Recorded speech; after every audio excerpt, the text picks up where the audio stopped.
আসসালামু আলাইকুম বন্ধুরা, আজকে আমি তৈরি করে দেখাবো খুবই সুস্বাদু একটা পিঠা রেসিপি, যার নাম হলো সুজির মালাই পাকান পিঠা। এই পিঠাটা মুখে দিলেই মুখের মধ্যে মিলিয়ে যাবে, এতটাই সফট এবং এতটাই মজার এই পিঠাটা। আশা করি আপনাদের কাছে ভালো লাগবে। আর ভালো লাগলে প্লিজ আমার চ্যানেলটি সাবস্ক্রাইব করে রাখবেন এবং পাশে থাকা বেল আইকনে ক্লিক করে রাখবেন। তো বন্ধুরা, মূল রেসিপিতে চলে যাওয়া যাক। আমি চুলায় একটা প্যান বসিয়ে দিয়ে এতে দিয়ে দিচ্ছি 2.5 কাপ পরিমাণে পানি এবং দিয়ে দিচ্ছি 2 পিস দারুচিনি। এটা দিয়ে আমি শিরাটা তৈরি করে নিব পিঠা ভেজানোর। দিয়ে দিচ্ছি 2টা এলাচ, আরও দিয়ে দিচ্ছি 2.25 কাপের মতো চিনি। চিনিটা আপনারা আপনাদের পছন্দ মতো দিবেন, যে যেমন মিষ্টি খান। আমি দিয়ে দিচ্ছি লবণ।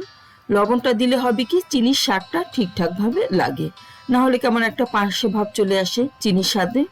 এখন আমি ভালোভাবে নাড়িয়ে ফুটিয়ে নিচ্ছি। এটা কোনো তার তৈরি করতে হবে না, এটা জাস্ট ফুটিয়ে নিলেই শিরাটা তৈরি হয়ে যাবে। মশলার ঘ্রাণটা যেন একটু বের হয়, আমি সেরকমভাবেই একটু ফুটিয়ে নিচ্ছি। দেখুন 2-3 মিনিটের মতো। এখন চুলো একটা প্যান বসিয়ে এর মধ্যে দিয়ে দিচ্ছি আমি 2 কাপ পরিমাণে লিকুইড দুধ। আমি এখন সুজিটা সিদ্ধ করে নিব। এতে দিয়ে দিচ্ছি স্বাদ মতো লবণ। লবণ দিয়ে আমি একটু নাড়িয়ে দিচ্ছি। দুধ আমি একটু ফুটিয়ে নিব। দেখুন ফুটে উঠেছে, ভালোভাবে নাড়িয়ে দিতে হবে। আমি নাড়িয়ে দিচ্ছি। এর মধ্যে এখন দিয়ে দিব 1 কাপ পরিমাণে সুজি। সুজিটা নাড়িয়ে চাড়িয়ে সিদ্ধ করে নিতে হবে। দেখুন আমি সুজিটা নাড়িয়ে দিচ্ছি। এটা যখন আঠালো হয়ে আসবে সে পর্যায়ে আমি এতে দিয়ে দিচ্ছি 1/2 কাপ পরিমাণে ময়দা। দেখুন ঠিক এই অবস্থায় আমি ময়দাটা দিয়ে দিচ্ছি। এখন ভালোভাবে মিক্স করে নিতে হবে। এই অবস্থায় দিয়ে দিলেই ময়দাটা সিদ্ধ হয়ে যাবে সুজির সঙ্গে ভালোভাবে। চুলাটা একদম লো হিটে দিয়ে দিতে হবে, না হলে হবে কি হাঁড়ির নিচে লেগে যেতে পারে। আমি চুলাটা লো হিটে দিয়ে দিয়েছি এবং ভালোভাবে দেখুন মিক্স করে নিচ্ছি কিভাবে। সুজিটা এবং ময়দা দুটোই সেদ্ধ হয়ে গেছে। আমি এখন নামিয়ে নিব। যখন এভাবে আঠালো হয়ে আসবে তখন আপনারা নামিয়ে নেবেন। আপনারা চাইলে এটা শুধু পানি দিয়েও সিদ্ধ করে নিতে পারেন, তাতে হবে কি পিঠার টেস্টটা একটু কম হবে। আমি এখন ভালোভাবে মথে নিব। এটা বেশি মথতে হবে না, কারণ সুজি বেশি মথতে হয় না, একটু মথে নিলেই হবে 2-1 মিনিটের মতো। দেখুন আমি একটু মথে নিচ্ছি।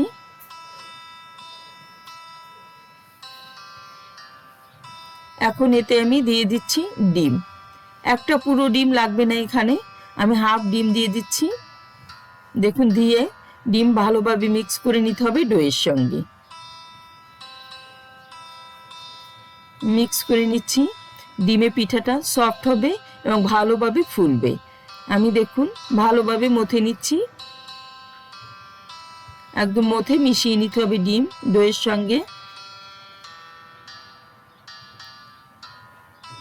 দেখুন মথা হয়ে গেছে। আমি এখন ডো দিয়ে গোল গোল লেচি কেটে নিব।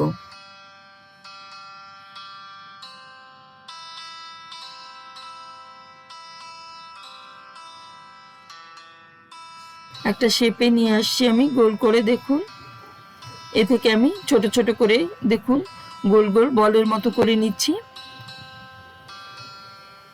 তারপরে আমি পিঠার শেপ দিয়ে নিব। আপনারা আপনাদের ইচ্ছা মতো পিঠার শেপ দিতে পারেন, কিংবা আমার মতো এরকমও শেপ দিয়ে নিতে পারেন। দেখুন আমি এভাবে করে নিয়েছি।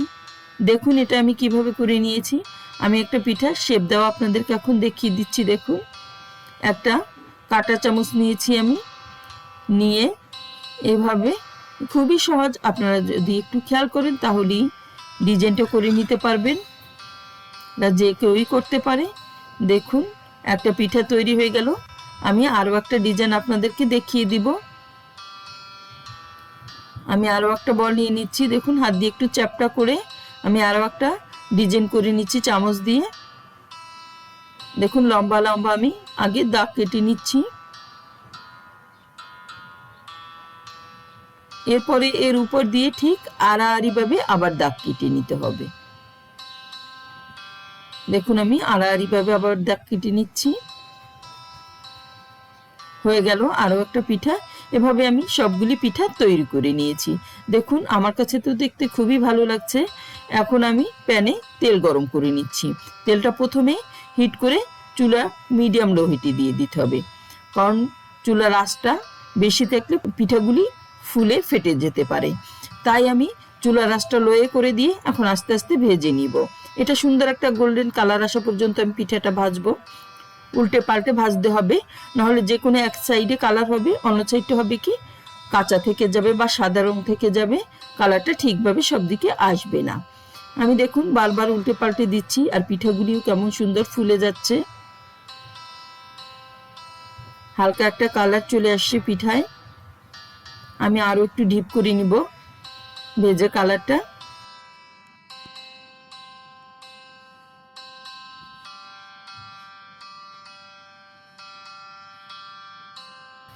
আমি উল্টে পাল্টে ভেজে নিচ্ছি। দেখুন ঠিক একইভাবে আমি সবগুলি পিঠেই ভেজে নিব। দেখুন কালার চলে আসছে, নাড়িয়ে দিতে হবে, তাহলে সব পিঠাগুলি এক কালার হবে, এক রকমের।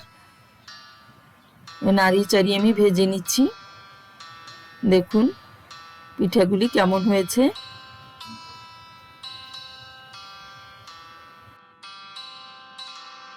আমার পছন্দ মতো কালার চলে আসছে, আমি নামিয়ে নিচ্ছি। দেখুন পিঠাগুলি ভাজা হয়ে গেছে।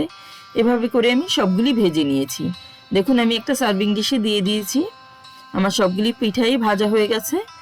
এখন আমি একটা ডিশ নিয়েছি, এতে আমি পিঠাগুলি সিরাপ দিয়ে ভিজিয়ে দেব। দেখুন সবগুলি পিঠা আমি একটু ডিপ আকারে ডিশ নিতে হবে, যাতে রসটা ভালোভাবে দেয়া যায়। আমি সবটুকু রসই দিয়ে দিচ্ছি, কারণ সবটাই শুষে নিবে। দেখুন 3-4 ঘন্টা পরে ফিরে আসলাম। পিঠাগুলি কেমন ভিজে ফুলে গেছে এবং রসটাও পিঠাগুলিতে শুষে নিয়েছে। এর মধ্যে দিয়ে দিচ্ছি আমি 2 কাপ পরিমাণে মালাই।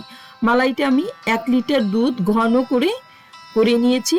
আপনারা চাইলে একটু চিনি এবং একটু এলাচের দানা গুঁড়াও দিয়ে দিতে পারেন। এভাবে আস্তে আস্তে চুলা লো হিট করে ঘন করে নিতে হবে মালাইটা। দেখুন সব পিঠায় মালাইটা দেওয়া হয়ে গেছে। এরপর 15-20 মিনিট রেখে দিয়ে আপনারা সার্ভ করে দিতে পারবেন। আমি একটু সার্ভ করে দিচ্ছি। দেখুন আমি পিঠাটা কেটে দেখাবো, এটা খুবই সফট, তাই সাবধানে তুলতে হবে। দেখুন তুলে নিয়েছি। আমি একটু কেটে দেখাচ্ছি এর ভিতরটা কেমন হয়েছে। এটা খুবই নরম হয়েছে, যা মুখে দিলেই মিলিয়ে যাবে। দেখুন কত ইজিভাবে পিঠাটা কেটে গেল। আমি একটু উপরে তুলে দেখিয়ে দিচ্ছি। আর এটা খেতে ভারী মজার। রেসিপিটা আপনাদের কাছে ভালো লাগলে বাসায় ট্রাই করবেন, আশা করি নিরাশ হবেন না। এবং আমার চ্যানেলটি প্লিজ সাবস্ক্রাইব করে দিবেন, লাইক দিবেন, বেশি বেশি শেয়ার করে দিবেন। সবাই খুব বেশি ভালো থাকবেন। আল্লাহ হাফেজ।